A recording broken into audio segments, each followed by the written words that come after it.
کرسی ہے تمہاری یہ جنازہ تو نہیں ہے، کچھ کر نہیں سکتے تو اتر کیوں نہیں جاتے؟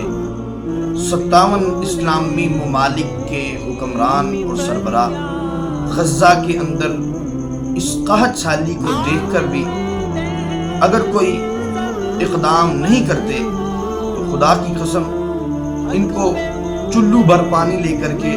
ڈوب کے مر جانا چاہیے کہ ایک مدینہ کی ریاست کا حکمران عمر فاروق تھا کہ جس کے بارے میں یہ آتا ہے کہ وہ کہا کرتے تھے کہ اگر فرات کے کنارے ایک کتا بھی پیاسا مر گیا تو عمر قیامت کو رب کو کیا جواب دے گا۔ لیکن آج یہ حکمران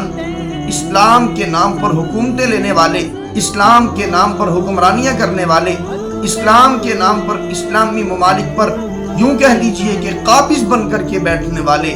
ایک مسلمان ملک کی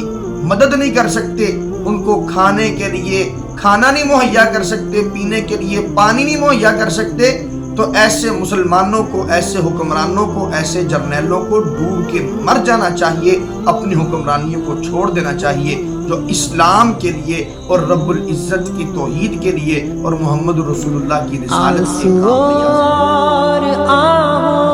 کے رب کونین میری بھی فریاد سن۔